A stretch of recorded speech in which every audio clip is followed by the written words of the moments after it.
when you give up those things, but when you give up your manhood, I've never seen somebody recover from it. That was all the people that went to the puffy parties. That was all the people that did all those things thinking that there was never going to be a consequence for what they were doing. Got punked out and pimped out by some greater desire. You shouldn't have a greater desire than being a man. So I believe that's a big problem with a lot of the actors out there because they get fluid. And next thing you know, once they're fluid, it's gone. You don't have any foundation to pull yourself back from. So maintain your man card. I'm here, I don't care what happens. I'm here to bring the truth at whatever cost that comes with it. There's a lot of people that was waiting for the next white party. There's a lot of people that needed that party. A large number of individuals were anticipating the next white celebration. Many folks were in need of the celebration. Is he being honest? It's not a coincidence when the same faces remain mute after the same arrest or when the same names appear at the same parties. That's a list. And it was talked about for years. What was given by whom? What was seen by whom? The tapes were retained by whom? However, no one really stated it out so far. For what reason did Terrence Howard just confess? That was confirmation, not a confession. In this profession, there is a group of celebrities who traded their V card for success, access, security, and the type of power that comes with having skill alone, not for an A. And names are coming out now that the barriers are crumbling. Russell, Cuba, Meek, Stevie, and Justin. They were all aware of the cost, whether they bolted, lingered nearby, or were captured on video. Diddy was gathering people because he was doing more than simply throwing parties. Who knows what happened to Philip? Who knows what he had to do in order to get to where he was at? There's a lot of things that people do that end up sitting and they can't get over it. And they got to keep getting high, hoping to get it out of their head. But when you lose your man card, that's the only thing I can think of. You lose your damn man card. What is that? What do you mean by that? You give up your ability, your right to being a man. A man don't take it, a man gives it. So when you give up that man card, you don't get that back. Are you saying what I think you're saying? No, I'm saying what I'm saying.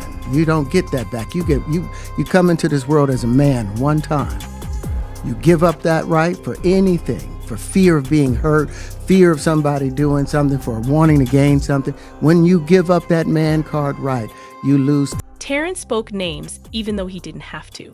Since what occurred to Justin Bieber was more than simply mentorship, rather it was emotional trauma, manipulation, and exposure disguised as advice. He called Justin out bluntly. Diddy took him on weekend excursions, allowed him to sleep at his home, gave him 48 hours of craziness, and brought him in when he was only a teenager. Then, grinning as if it were a joke, he gave Justin a wire. On camera. No, it wasn't. It served as a warning. Avoid talking, telling, and flipping. Fast forward to the present, when Diddy is being investigated. I get it. So you see some guys struggling with that. You see Bieber struggling with that. You see some of these guys struggling with that. They can't get it out of their head. They can't get it out of their head.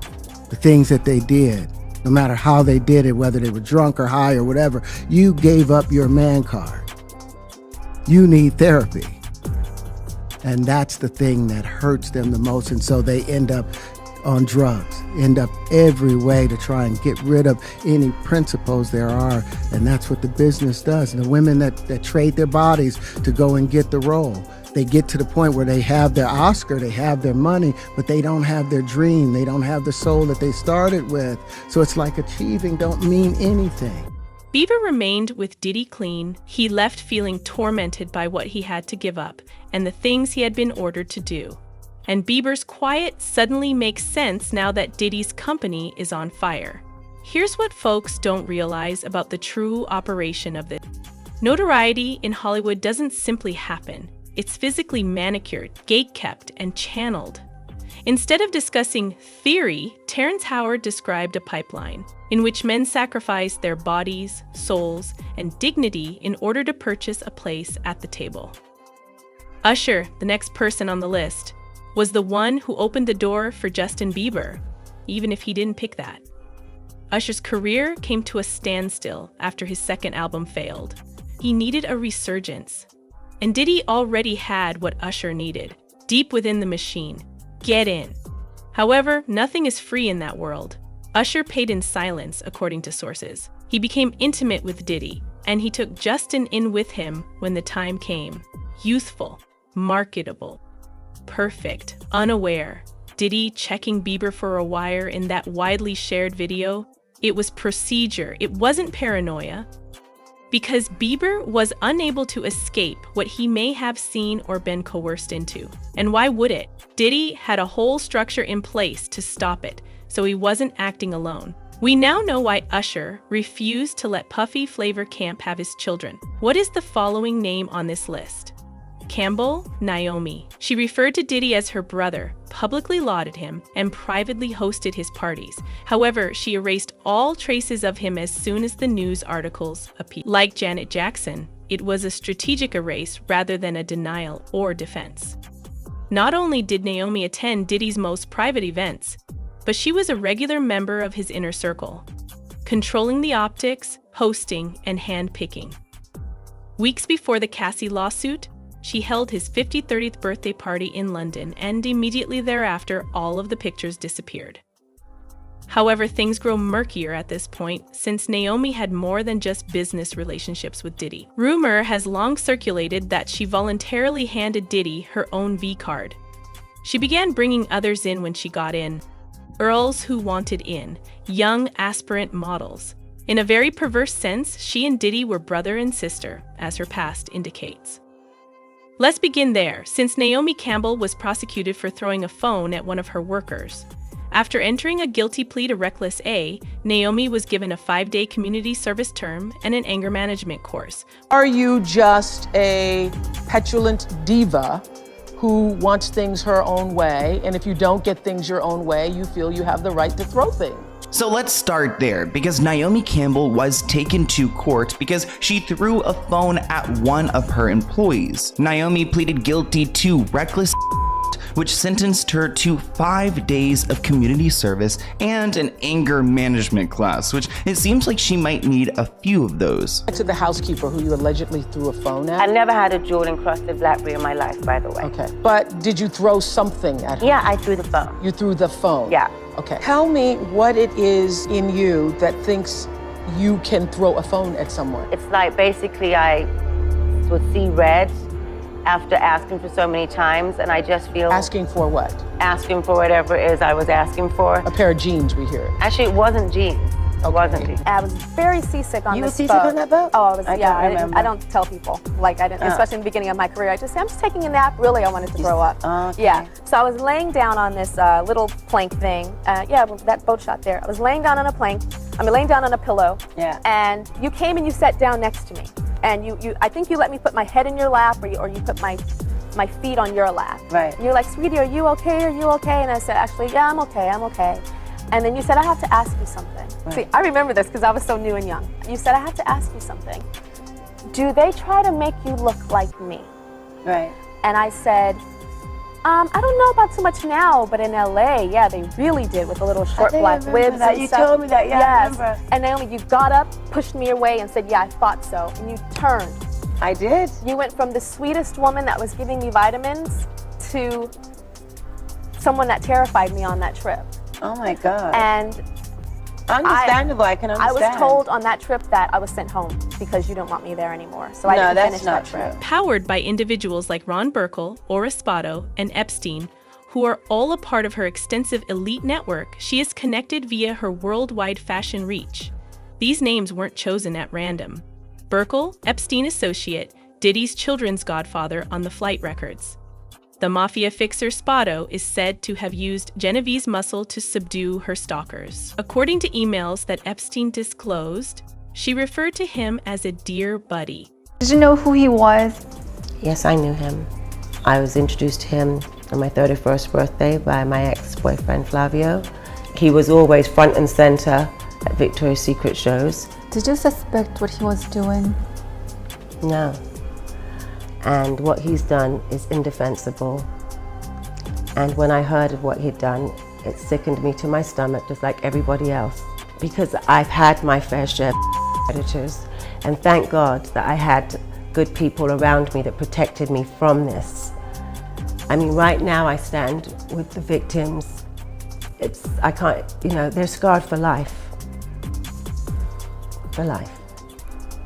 How many people do you think you have rubbed shoulders with, as the Mail on Sunday put it?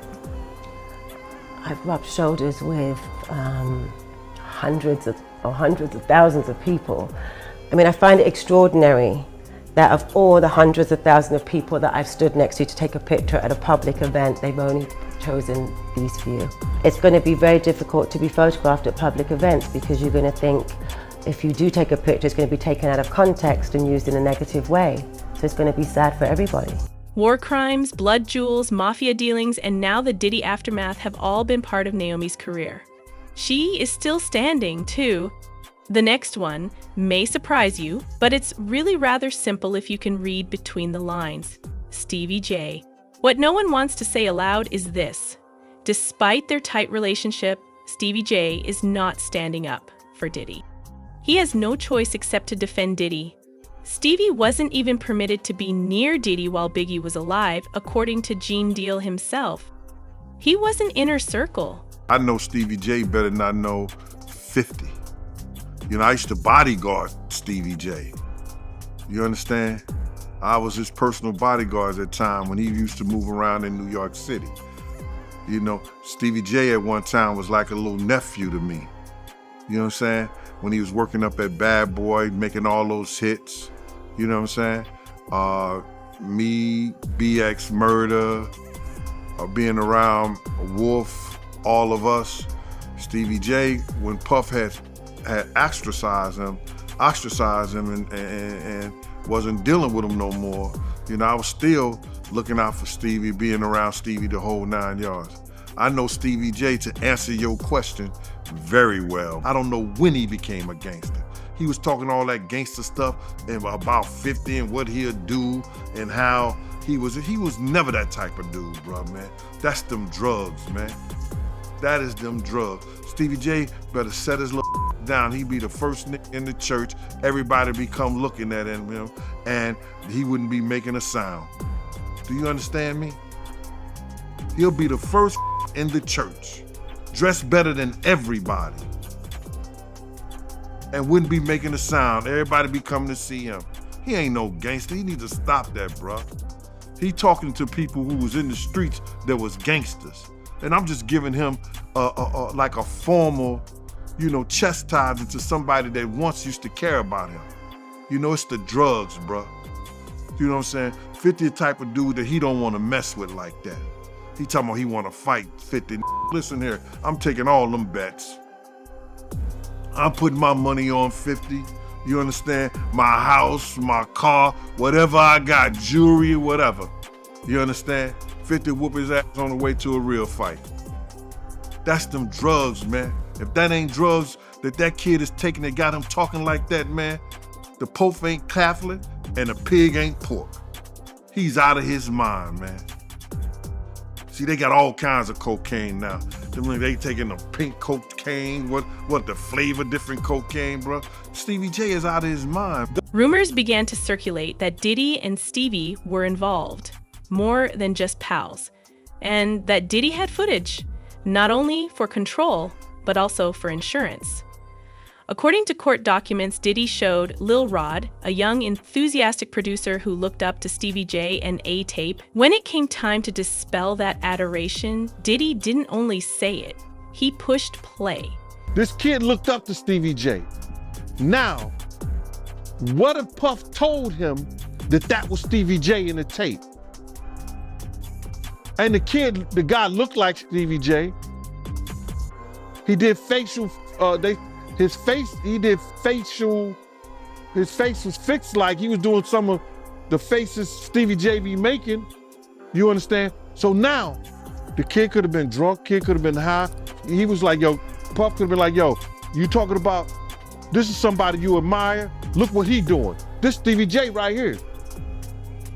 Now, in that kid's mind, he may have thought that was Stevie J, or he think that's Stevie J. If Puff told him that was Stevie J, It was Stevie J. Furthermore, Stevie J feels caught by Diddy and isn't defending him if the reports are accurate and he did sell his V card. Not just in secret, but on video. It was no coincidence that Cuba Gooding Jr. ended up on this list. He wasn't cast as a supporting role or have his name mentioned as a news grab. In a federal case, he was specifically identified as a participant, as well as a witness. The producer, who is suing Diddy, Rodney Lil Rod Jones, claims that Cuba was one of the inner guests on the boat when the dynamic changed, from awkward to illegal. Jones claims that after Diddy broke him down and nurtured him, Cuba stepped in when he was sufficiently exposed, not sloppily, not tactfully, not violently. Cuba allegedly molested Jones in many places, according to the complaint: his shoulders, his lower back, and his thighs. It wasn't until Jones shoved him away that he stopped. Diddy took no action.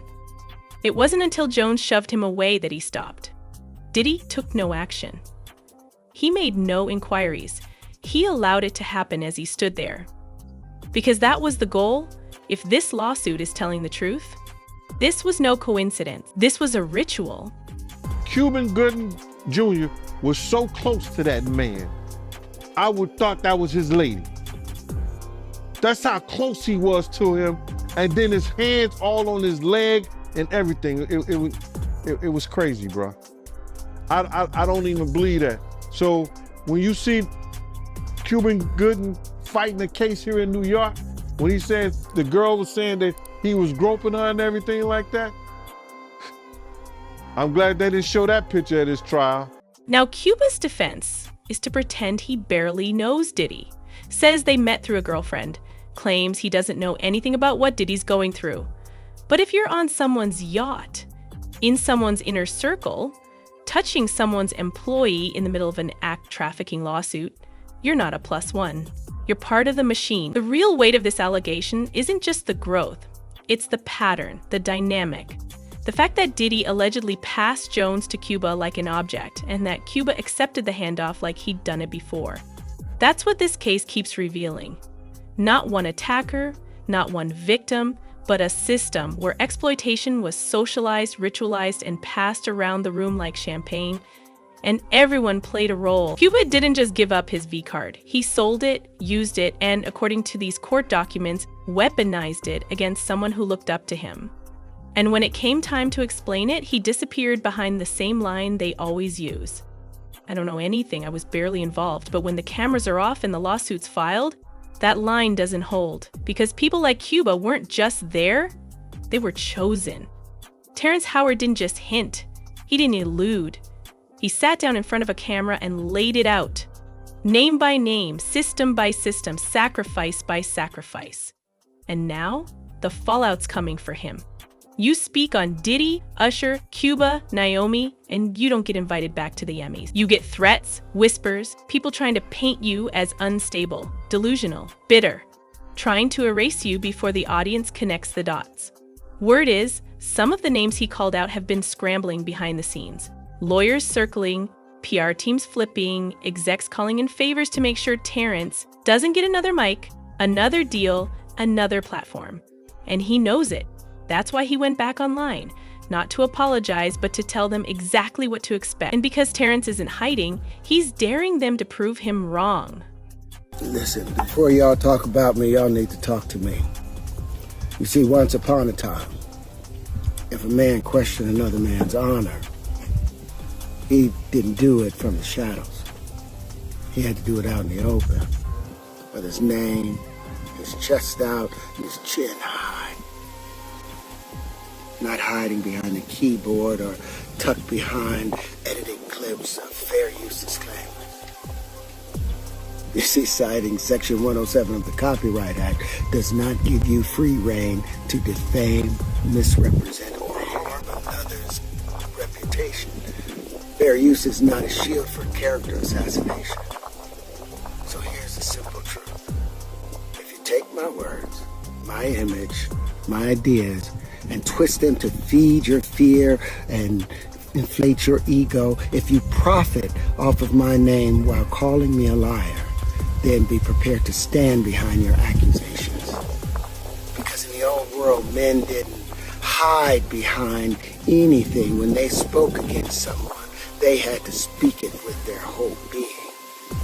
And if you're going to speak against me, then use the same courage that it took for me to say those truths.